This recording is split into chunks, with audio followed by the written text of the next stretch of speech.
Boa noite, galera. Sejam todos muito bem-vindos, sejam todas muito bem-vindas. Quem está aqui ao vivo comigo, quem vai ver pelo gravado posteriormente, nossa live de aquecimento para a Semana do Perito Assistente. Sejam todos muito bem-vindos, uma noite muito especial para a gente, né? Hoje a gente tem uma convidada muito especial para participar aqui da nossa conversa, agregar muito valor aí, tudo aquilo que a gente vem explanando aí sobre a atividade pericial, né? Que é a desembargadora federal, doutora Ivani Bramante. Ela atua no Tribunal Regional do Trabalho da 2ª Região, e vou colocar já a doutora Ivani para conversar com a gente. A gente vê aí muitos aspectos legais da perícia judicial trabalhista, né, através de uma desembargadora federal. Então, muito relevante isso daí para a gente. Vou colocar aqui a doutora Ivani para a gente iniciar o nosso bate-papo. Olá, doutora Ivani, boa noite. Tudo bem? Tudo bom, graças a Deus. Muito obrigado pela sua disponibilidade, pela sua presença aqui na nossa live, no nosso projeto, viu? Tá ótimo. Tudo bem aí, então. Que legal. Bom, a ideia, né, do nosso bate-papo, eu venho já acompanhando há algum tempo o trabalho da doutora Ivani, né, nas lives que ela participa, no conteúdo que ela publica, né, e uma coisa passou a me chamar muita atenção, que é a questão da prova simplificada, né, que está prevista, né, como uma prova pericial pelo Código do Processo Civil, e é algo que, analisando, conversando com alguns profissionais, eu vejo que é pouco explorado. E aí começou a me gerar essa curiosidade, né? Para as perícias de insalubridade, periculosidade, o quanto isso seria efetivo. Porém, eu não encontrei, assim, ninguém como referência para falar sobre o assunto, quando eu vi a doutora falando sobre este assunto, ligado às perícias médicas também, né? E aí foi, puxa vida, pode ser um caminho diferente, né, da área de perícias judiciais trabalhistas, uma forma diferente da produção da prova pericial. E aí eu gostaria que a senhora pudesse abordar esse tema, né, com relação às perícias de insalubridade e periculosidade, doutora Ivani. Bom, inicialmente, gratidão pelo convite formulado. Realmente, a prova pericial, ela está agora em evidência, vamos dizer assim, por conta da pandemia, né, do Covid-19. Até agora, nós levamos aí as perícias feitas, aquela perícia clássica, né, aquela perícia presencial. E agora, com o Covid-19, com o processo judicial eletrônico e com as audiências telepresenciais, como fazer, né, uma perícia direta e uma perícia clássica, se nós não podemos, as empresas estão fechadas, nós não podemos nos aglomerar, não tem como, por exemplo, fazer uma perícia médica acidentária, né? E examinar o corpo do indivíduo ou aglomerar num consultório ou o que valha. E novas alternativas foram aparecendo. E de fato, o CPC, ele traz 3 tipos, né? Ele traz a prova pericial para fins de exames, vistorias e avaliações. Dependendo do tipo, né, de prova, se é exame, vistoria e avaliação, não é necessário ir no local de trabalho e não é necessário periciar o corpo do indivíduo. Você pode apenas avaliar a documentação, por exemplo, e já dar um parecer científico a respeito daquele assunto. E nós temos, então, a perícia direta, a perícia indireta e a perícia simplificada. E tudo começou lá no INSS, sabe? Por quê? O INSS, todos os benefícios previdenciários por incapacidade dependem de perícia. Não existe afastamento sem perícia.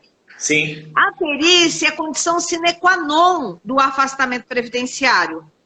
E também no judiciário previdenciário, não há como o juiz sentenciar sem que haja perícia nos benefícios, não só nos benefícios por incapacidade, mas para gozar, por exemplo, uma aposentadoria por um benefício social, que é a Lei Orgânica da Assistência Social, que é o chamado LOAS, também é preciso uma perícia. E nós temos perícias também a respeito de deficiência. Então, lá, além do auxílio-doença, da aposentadoria por invalidez, eu tenho a necessidade de perícia para os benefícios da assistência social e para os benefícios que envolvam a aposentadoria do deficiente. Quase todos os benefícios lá dependem de perícia. E como operacionalizar num tempo de pandemia em que o número de afastamentos por auxílio-doença, né, e alguns ficam aí com lesão ou sequela irreversível por conta do Covid-19, que precisa, inclusive, se aposentar por invalidez, como operacionalizar os afastamentos previdenciários no momento em que os afastamentos potencializaram por causa da Covid-19. Isso levou o CNJ a autorizar as perícias telepresenciais, né, por conta aí dessa questão. E houve uma revolta, né, dos peritos lá no INSS, entendeu? Eles falaram, não, nós não vamos, porque existe um parecer do Conselho Federal de Medicina dizendo que ninguém pode assinar um laudo pericial dizendo que periciou quando não periciou. Sim, claro. Né? E existe, então, um parecer do Conselho Federal dizendo que fere o Código de Ética fazer a perícia, assinar laudos atestando que periciou quando isso não ocorreu. Inclusive, quem fez essa consulta ao Conselho Federal de Medicina foi o CNJ. Que legal. Quando o CNJ estava... Porque o CNJ, ele tem várias normativas, né? Nós temos a resolução do CNJ 313 de 2020, que foi do ano passado por conta do Covid, e depois o 317 de 2020, também foi do mês de maio do ano passado, que oficializou, vamos dizer assim, a perícia telepresencial, e o CNJ é específico, né, no artigo 4º dessa normativa, dizendo que a perícia telepresencial é relacionada aos benefícios previdenciários por incapacidade e os benefícios assistenciais de prestação continuada, que é o tal do LOAS, né? Só que como não deu certo o estudo e houve esse entrave, na prática o INSS fez um acordo perante o Supremo Tribunal Federal no sentido de que os benefícios previdenciários serão concedidos independentemente de perícia presencial, né? E que basta o indivíduo, então, entrar no meu INSS, fazer lá o pedido do benefício, juntar toda a documentação que ele já possui, e os atestados médicos, as bulas, os remédios que toma e tudo mais, os exames laboratoriais, exames clínicos que tiver. E o que o perito vai fazer é uma leitura deste documento e deferir ou não o benefício. Então, passou-se de uma perícia que seria direta para, inicialmente, uma telepresencial, que nunca aconteceu, para uma perícia indireta. Entendi. À luz de análise de documentos. Agora, o CPC, ele traz regras exatamente nesse sentido, né? O que se exige do perito? Ora, exige-se que o perito tenha o conhecimento técnico do objeto da perícia, né? Sim. Nem fala que ele precisa ter formação científica ou qualquer coisa assim. Ele tem que ter conhecimento técnico no objeto da perícia e diz que ele pode fazer a perícia direta, que ele pode fazer a perícia indireta, ou ele pode fazer uma perícia chamada perícia simplificada, né? O que é a perícia simplificada? Nem laudo existe na perícia simplificada. As partes que têm os documentos a respeito do tema juntam no processo e esse profissional que conhece, né, cientificamente aquele objeto da perícia, ele vai fazer um tipo de um parecer. E se ele não preferir fazer parecer, o juiz pode marcar uma audiência ou convocá-lo para que ele compareça na audiência e preste esclarecimentos em audiência. Isso me chamou muita atenção. É um parecer oral. vamos dizer assim. Isso, Não é isso nem um laudo escrito e nem um parecer escrito, é um parecer oral. É uma coisa bem simplificada mesmo. Eu chego até a pensar se existe honorários periciais aqui neste caso, porque não é feito um laudo, né? É só uma análise daquele documento e esse perito pode prestar esclarecimentos quando o objeto da perícia for de menor complexidade, vamos dizer assim. Né? Isso me chamou muita atenção, né, com relação aos casos de insalubridade, em que não demandam de avaliação quantitativa, avaliação no local de trabalho, né, onde a avaliação é apenas documental, a avaliação é apenas da atividade que era realizada, e para periculosidade é a mesma situação. Né? Você pode fazer, dependendo do caso, uma avaliação documental, uma avaliação da atividade realizada. A doutora entende que teria aplicado a isso também? Olha só, o artigo 464 do CPC, ele diz que de ofício ou a requerimento, quer dizer, o juiz pode de ofício, tá? Não precisa nem a parte pedir. De ofício ou a requerimento, o juiz poderá, em substituição à perícia, determinar a produção de prova técnica simplificada. Então, na verdade, isso não chama nem perícia, né? É em substituição à perícia. Determinar uma prova técnica simplificada. Então, a gente nem chama de perícia, nós chamamos de prova técnica simplificada. Mas aí, para isso, o ponto controvertido deve ser de menor complexidade, entendeu? Só que eu tenho um particular, porque a CLT diz no artigo 193, 194, 195, arguida insalubridade em juízo, o juiz nomeará perito. Sim. Tá? Então, eu tenho um conflito aí, arguida insalubridade em juízo, o juiz nomeará perito. Isso está na CLT. E o CPC diz que o juiz poderá substituir a perícia por prova técnica simplificada. Então, como compatibilizar a determinação da CLT, primeiro com a determinação, ou com a faculdade, ou com os poderes, né, do juiz aqui, previstos no 464 do CPC, né? Aí aqui no CPC também diz que a prova simplificada consiste apenas em inquirição de especialista pelo juiz sobre o ponto, né, controvertido de menor complexidade que demande especial conhecimento científico ou técnico.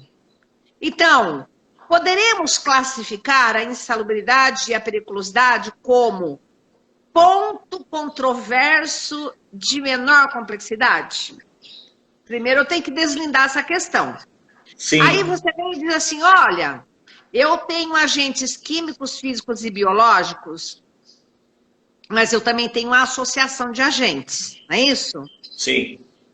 E eu tenho agentes químicos, físicos e que são medidos pelo critério quantitativo, então o ruído, né? Quanto de ruído? Para medir o ruído, eu preciso de um aparelhamento especial para fazer a medição, não é isso? Nós temos até aquela...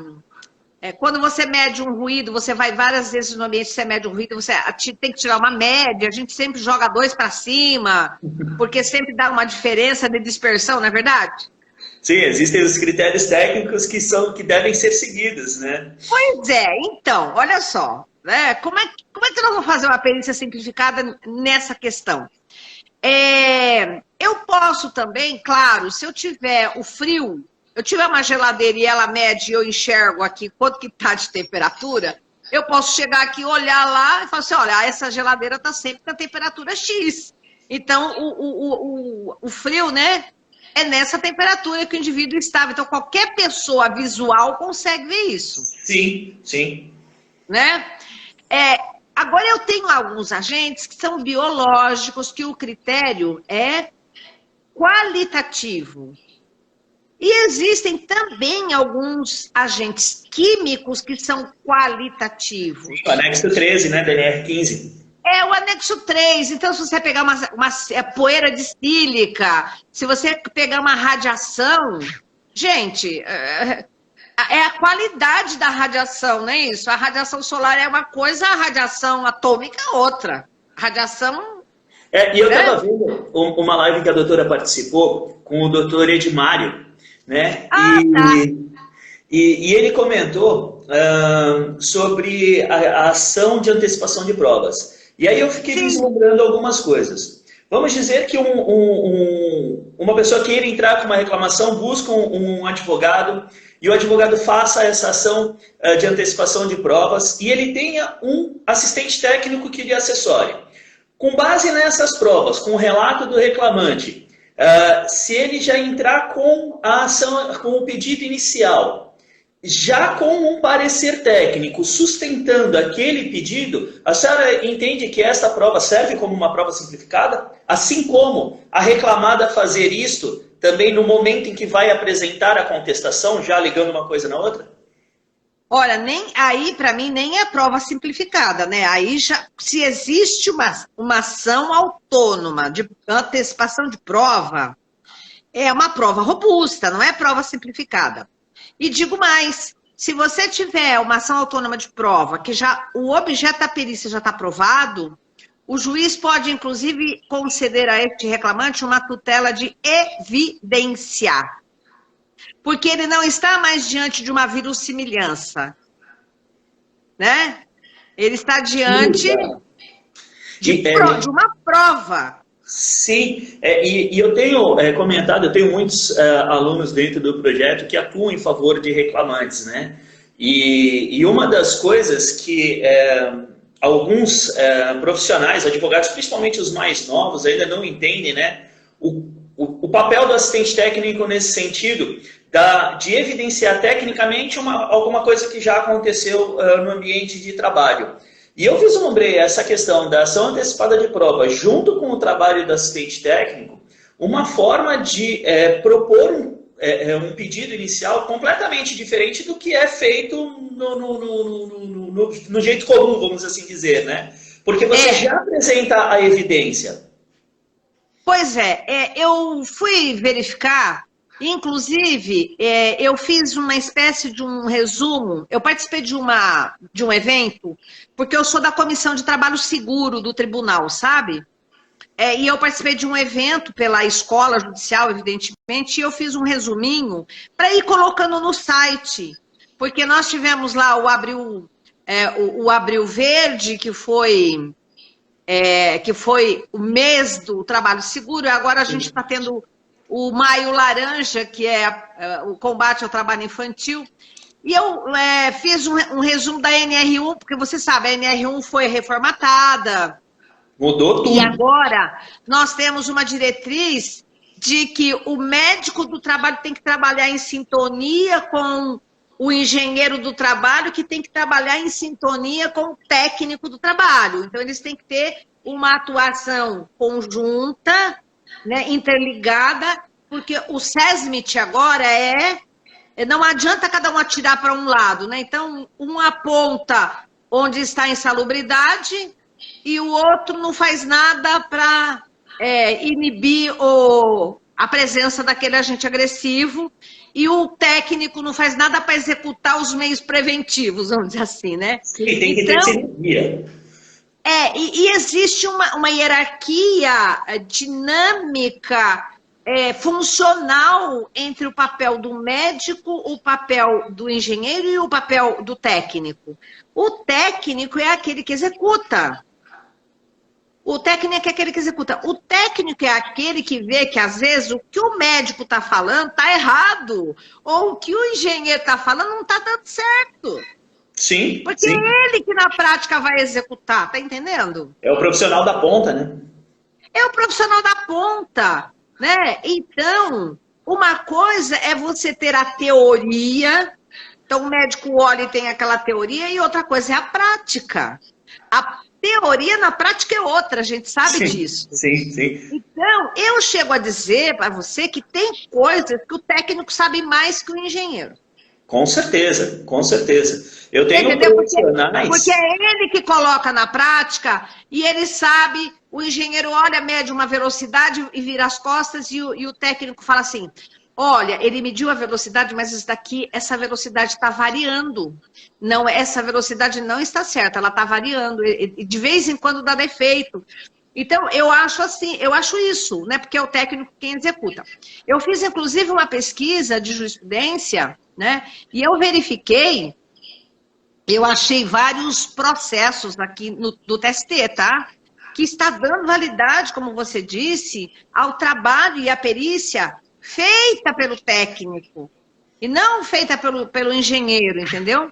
Eu trouxe, inclusive, um acordo aqui recente, né, do TST, sim, nesse sentido, dando validade ao laudo feito pelo técnico, dizendo que a lei diz que tem que ter alguém que conheça o objeto da perícia, ponto.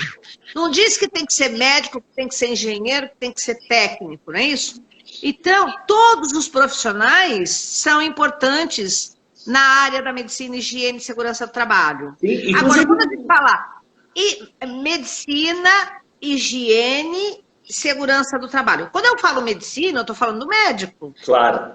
Quando eu falo segurança, eu estou falando do engenheiro de segurança, não é isso? Agora, o técnico, ele executa o que os dois elaboram e ele coloca na prática. E na prática, quem faz o levantamento ambiental é o técnico. Em geral, sim. É o técnico que passa, às vezes, toda a diretriz para que o engenheiro faça o laudo, o PCMSO, que agora vai ser mudado pelo PGR, né? Porque por conta do novo SESMIT. Então, é ele que informa para que seja feito o PCMSO, o PPRA, o LTCAT e o PPP, né? E conforme o próprio Código do Processo Civil, né? No artigo 466, determina que para a atuação como assistente técnica, basta que o profissional seja de confiança da parte, né? Então, isso corrobora de que ele tendo conhecimento técnico sobre o objeto da perícia, ele entendendo sobre aquilo que está sendo tratado, ele pode atuar perfeitamente com condições igualitárias, né? Basta ele ter condições técnicas para isso. E... Olha, eu trabalhei como procuradora de município e eu fui escalada, né, para implementar a CIPA dentro do município, porque você sabe que no Poder Público não tem CIPA, né? Sim. E aí eu fiz vários cursos de monitora de CIPA. Então, eu fiz o curso e eu dava curso para os cipeiros, para eles levantarem, fazer o mapa de risco e tudo mais. E eu chego a dizer a vocês o seguinte, que às vezes o técnico, quando o engenheiro manda ele fazer uma coisa, o técnico já diz assim, não vai dar certo isso daqui. Porque ele tem a prática do dia a dia. E aí ele fala, doutor, esse daqui vai dar certo? Não. Né? E eu já presenciei algumas oportunidades, tá? Que o próprio engenheiro acaba reformatando o seu projeto por conta que o técnico deu lá as suas ideias, né? Porque o técnico ele tem a experiência ali, no dia a dia, na prática. Então, e o CPC também fala, o CPC diz que o perito tem que ser conhecedor, expert no objeto da perícia, né? Então, o assistente técnico hoje ele tem uma função muito importante, até para aferir todas as alterações que ocorrem ambientais para que nós possamos fazer a atualização dos laudos ambientais. Sim. É ele que levanta e diz, olha, precisa refazer o laudo ambiental, porque aqui já não tem ruído, aqui já não tem isso, o maquinário foi trocado, então o ambiente já não é mais, o maquinário mudou de lugar, foi colocado um abafador, sei lá. E ele vai fazendo essas mudanças, né, que ele é quem executa, e ele passa as diretrizes para o engenheiro ou para o médico do trabalho, que na prática é engenheiro, né, que faz essa questão. O médico ele é mais para verificar as doenças ocupacionais, né? E, assim, eu tenho visto acompanhando bastante de perto a questão das teleperícias para os casos de insalubridade e periculosidade, principalmente de ambientes que já estão desativados, né? Eu já participei de algumas, já tive alguns alunos participando também, E alguns profissionais ainda ficam intimidados, né, com a câmera, com o fato de não estar ao lado das pessoas fazendo a perícia ali, ouvindo o depoimento, né? E muitos ficam intimidados com a questão da segurança, né, dos aplicativos de comunicação, como Zoom, Teams, enfim, todos que nós temos. A doutora acredita que a teleperícia ela veio para ficar definitivamente, porque assim, eu já participei de caso que eu saí de Santos, no litoral de São Paulo, para ir para Porto Alegre fazer uma perícia na Secretaria da Vara da Justiça do Trabalho. E voltei para Santos no mesmo dia. Algo que se fosse telepresencial seria feito da mesma forma. As teleperícias vieram para ficar? Olha, dependendo do tipo do agente agressivo, você pode substituir a perícia presencial por vídeos, filmagens. Concorda ou não? Concordo. Inclusive eu tenho inserido nos meus pareceres técnicos filmagens agora. Então, por quê? Porque se você filmar o local de trabalho, entrevistar, aí você coloca na mesa todos os equipamentos de proteção individual que o fulano usa ou que é entregue e filma qual é o tipo de equipamento, pega o equipamento na mão, né?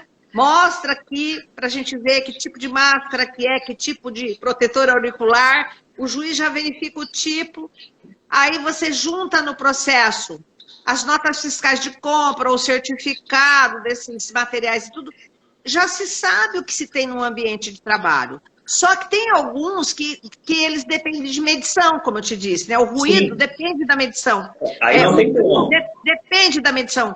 Mas eu não preciso de medição para mostrar que o fulano coloca a mão num tanque com thinner, com graxa ou com material solvente, ou sei lá, o que seja.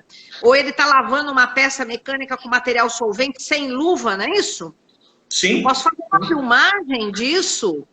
Que é o que o perito vai fazer o quê? Ele vai ver isso no local de trabalho. Então, alguns tipos de insalubridade ou periculosidade pode sim, principalmente explosivos. Nós fazemos filmagem dos tanques que estão lá com óleo diesel, dos tanques que tem explosivo.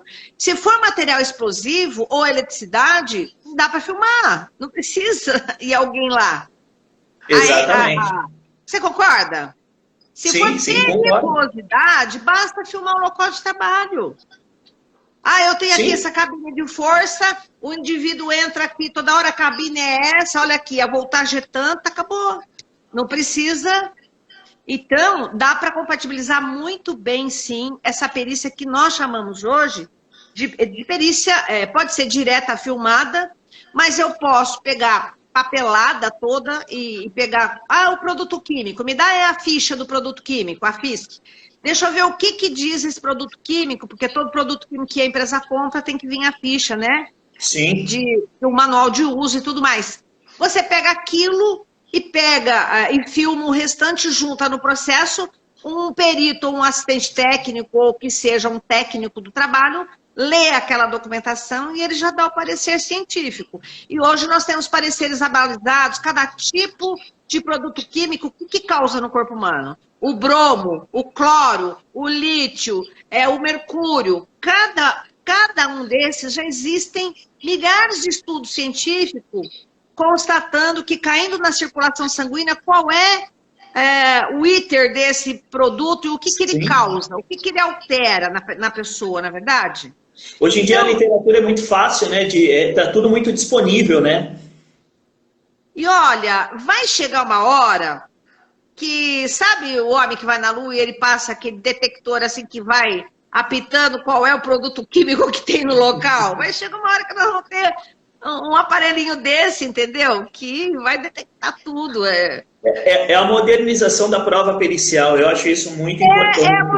São as novas tecnologias, tá todo mundo fala assim, mas não dá certo essa prova telepresencial para quem está doente e precisa fazer um exame clínico. Eu falei, olha, existem hoje inteligência artificial chamada PET scan, que escaneia o seu corpo. O que o médico faz? Nada, ele lê o resultado. Ele Sim. não põe a mão no paciente. Então, você vai entrar num lugar desse que a inteligência artificial vai escanear o seu corpo, vai emitir lá o resultado, e a única coisa que o médico vai fazer é ler aquele resultado. Ora, isso eu posso fazer tudo telepresencial.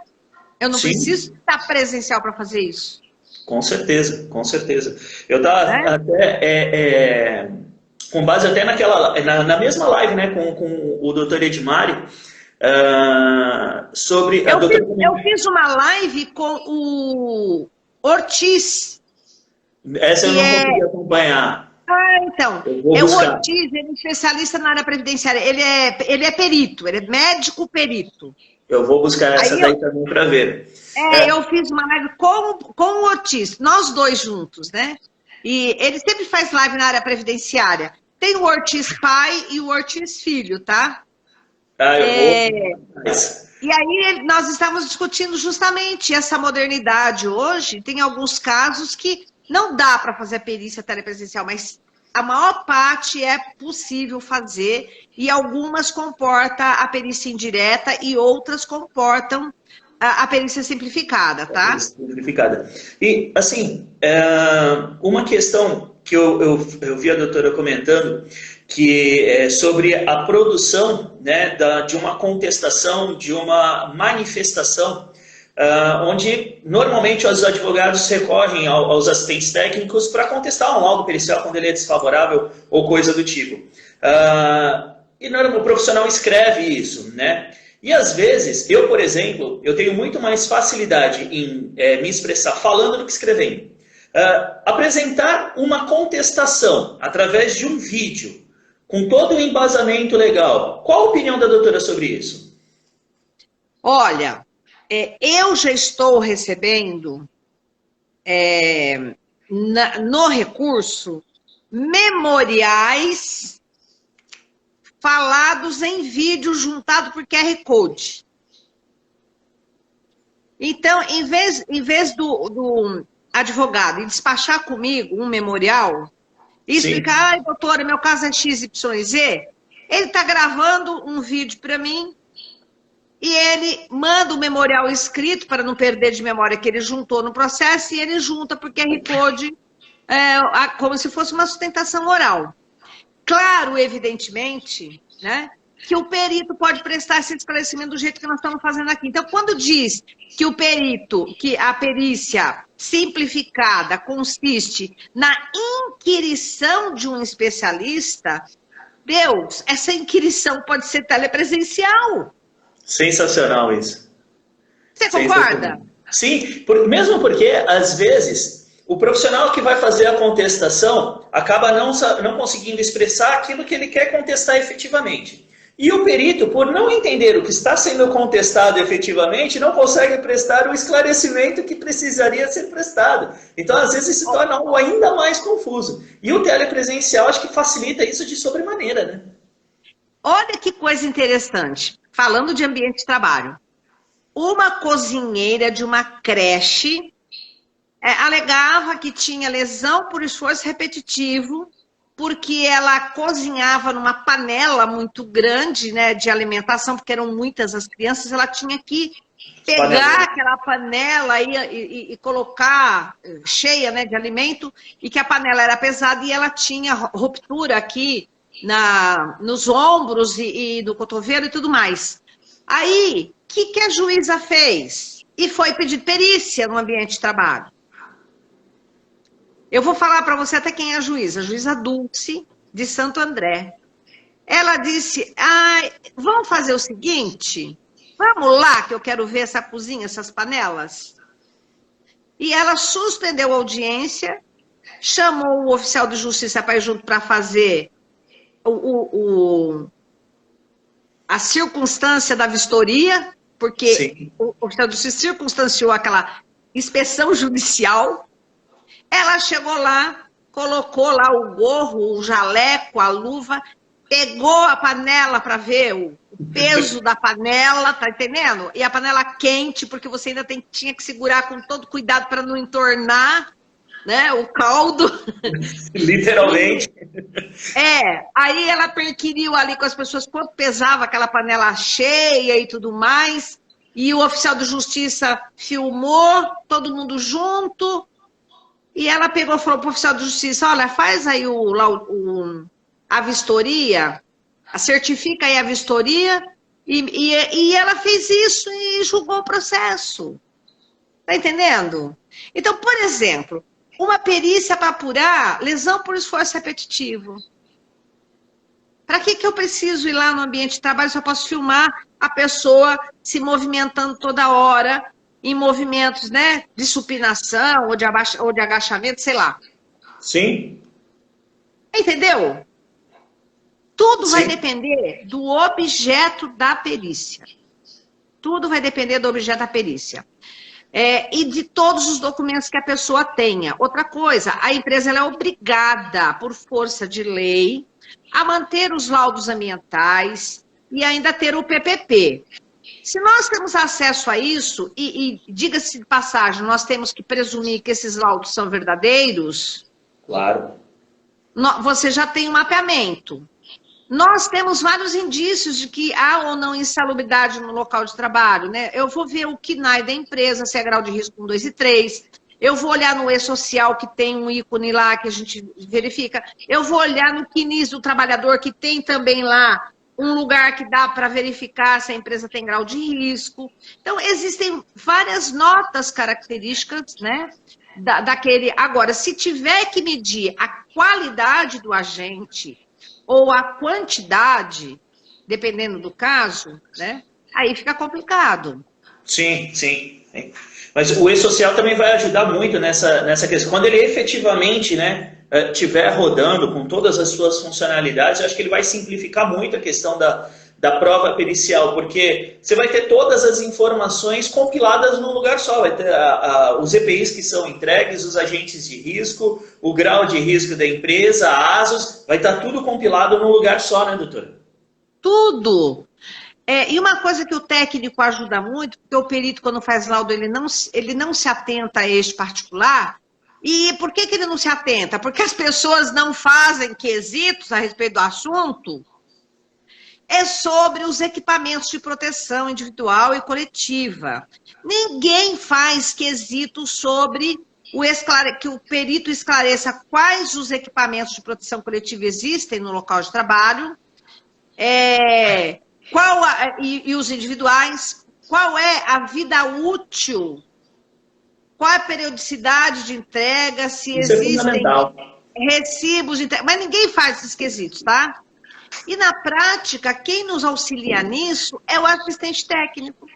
Que como é ele que executa, é o assistente técnico que faz a compra, é o assistente técnico que recebe esse material, é ele que vê se certificou ou não. Você está entendendo? Sim, sim. E quando não é ele, ele tem a informação do técnico que está na ponta fazendo isso, né? Exatamente. Ele tem a informação direta da fonte. Exatamente, é isso. Por isso que às vezes o assistente técnico ele tem mais informações a dar que complementam aquilo que o laudo não esclarece, né? Que legal. Doutora Ivani, só o que eu tenho a fazer é agradecer todos os seus... Já passou o horário? Já deu aí? Já estamos com 40 minutos já de conversa aqui, de bate-papo. Quando a conversa é boa, o tempo voa. Eu fiz um curso, como eu te disse, no CEPAM, muitos anos atrás, 1 ano de Medicina, Higiene e Segurança do Trabalho para ser formadora de cipeiro e implantar CIPA em todo o município, né, onde eu trabalhei como procuradora. E aí eu fiz toda a normativa interna, porque não tinha, e eles eram estatutários, né? Eu fiz mais ou menos similar ao que está na CLT. E eu já fui enfermeira, né? Eu tenho curso de enfermagem. Que curiosidade! Então, eu entendo um pouco de biologia, um pouco de meio ambiente de trabalho. É uma coisa que eu gosto muito, né? Eu tenho afeição por esse assunto, entendeu? Que legal, que legal. O projeto Perícia Sem Segredo, né? Ele surgiu de uma curiosidade muito grande de, assim, quando eu comecei a atuar como assistente, né? há 10 anos atrás, não se tinha informação do que fazer, do que o assistente fazia. Né? E até a importância do assistente não era como é hoje em dia, em função da reforma do código em 2015. Né? E surgiu dessa questão de tentar ajudar outros profissionais. E a gente vê que muitos profissionais têm ampla dificuldade de entender o que faz o profissional que é o assistente técnico. Né? Claro. Porque isso não é ensinado nos cursos de formação, simplesmente é deixado de lado. Fala-se muito sobre os peritos, mas os assistentes ficam de lado e são profissionais de extrema importância como ferramenta, né, do sistema judiciário. Ele que executa, né? Ele é que executa tudo. Sim, Ele é o executor de todos os cumprimentos da legislação de meio ambiente de trabalho. Eu queria só deixar uma dica para os seus alunos, que todo mundo fica discutindo EPI, porque se tem EPI, lide a insalubridade. Pessoal, o Supremo Tribunal Federal já julgou que o ruído pode dar qual que seja o equipamento que ele não ilide o ruído. Então, quando a perícia for sobre ruído, já tem que colocar o julgado do Supremo Tribunal Federal ali, dizendo, olha, nem vamos discutir EPI, porque nenhum EPI do mundo elide o ruído. Outra coisa, nenhum EPI do mundo elide radiação e polisílica e agentes cancerígenos.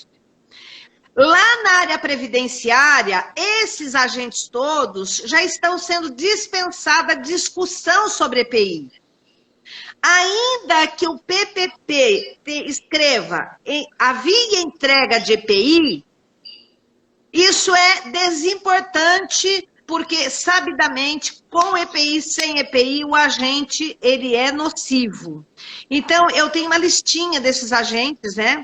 Que é a radiação ionizante, o polisílico, os agentes cancerígenos e o ruído, tá? Isso é muito importante. Não precisa discutir EPI, e já existem julgados do Supremo nesse sentido. Então, usem essa argumentação. Eu ainda vejo sentenças trabalhistas não concedendo o adicional de insalubridade ou periculosidade porque a empresa entregava EPI. Aí eu olho lá, é ruído, cara. É ruído. Assim, eu olho lá, é agente cancerígeno. Então não precisa discutir EPI nesse caso. Sim. Eu tenho muitos alunos que atuam na esfera previdenciária e eles têm muita dúvida com relação a esse aspecto, né? Da questão do uso, da efetividade do uso do EPI para neutralizar uma exposição com o foco no aspecto previdenciário. E essa dica é sensacional para a gente, sensacional. Mas essa dica ela é previdenciária e também trabalhista. Para trabalhista também, doutora? A questão do ruído também? Lógico. O juiz, às vezes, não dá o adicional de insalubridade porque o indivíduo tinha EPI. Só que, se para fins previdenciários o EPI é desimportante para fornecer o benefício, aqui também é desimportante para fins de pagar ou não o adicional. Cria-se uma... Se não neutraliza, se o EPI não neutraliza para fins previdenciários, ele também não neutraliza para fins trabalhistas. Galera que atua para reclamantes, está dado o recado. É isso aí. Então, tá bom? Radiação ionizante pode silicar agente cancerígeno e ruído.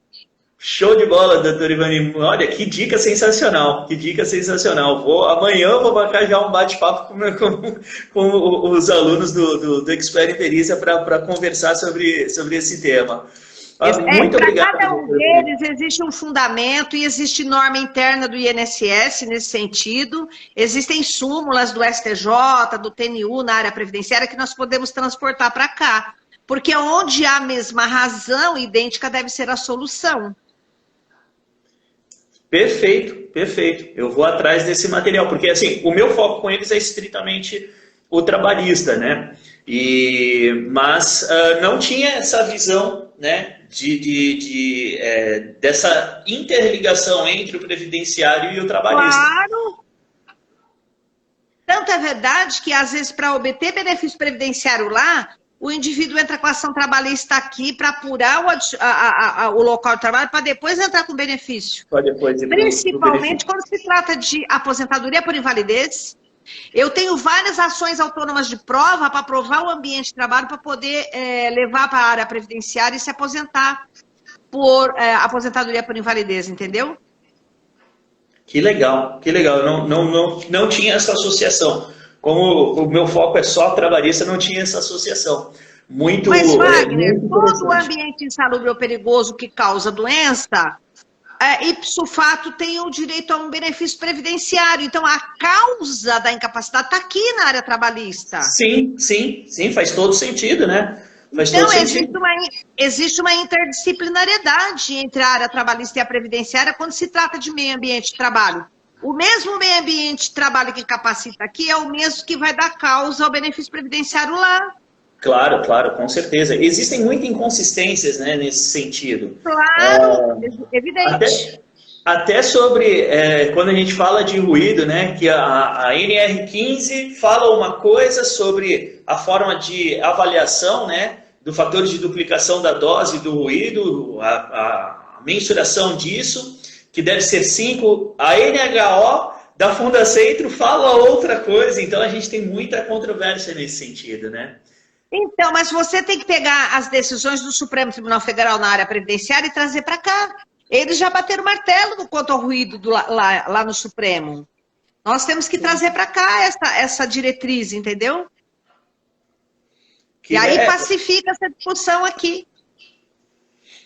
E tudo que a gente consegue ter no âmbito de decisões pacificadas facilita, né? Facilita a atuação do profissional, facilita a resolução dessas disputas, né? E facilita no dia a dia da área de segurança, inclusive. Isso é fundamental para a área de segurança. Que legal, doutor Ivani. Muito obrigado por trazer a sua visão. Para a gente é de fundamental importância, né? Porque existem muitas dúvidas pela falta de conhecimento ainda da maioria dos profissionais sobre a área, e ter a palavra de uma pessoa com tal conhecimento, né, com tal importância dentro do sistema judiciário, para a gente é algo ímpar. É uma noite que certamente será lembrada por muito tempo aqui dentro do projeto Perícia Sem Segredo, viu? Muito obrigado pela sua participação, viu? Tchau para todo mundo. Um grande abraço. Tchau. Tchau. Nossa Senhora, que noite sensacional. Quanto conhecimento junto, né? Quanta informação de qualidade, quantos paradigmas sendo quebrados.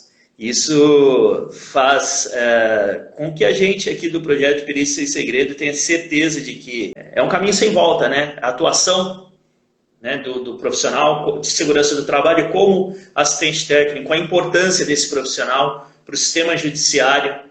Eu acho que depois dessa live de hoje não resta qualquer tipo de dúvida sobre a importância desse tipo de profissional. E não importa título, importa conhecimento. É o mais relevante de tudo, né? É isso que faz o profissional conseguir ser utilizado como uma ferramenta do sistema judiciário para tornar as decisões mais assertivas e fazer com que o sistema judiciário possa realizar o seu trabalho de forma assertiva e possa ser feita justiça efetivamente, né? Uma ótima noite e vamos juntos, porque juntos nós vamos muito mais longe. Um grande abraço, eu estou feliz demais, gente.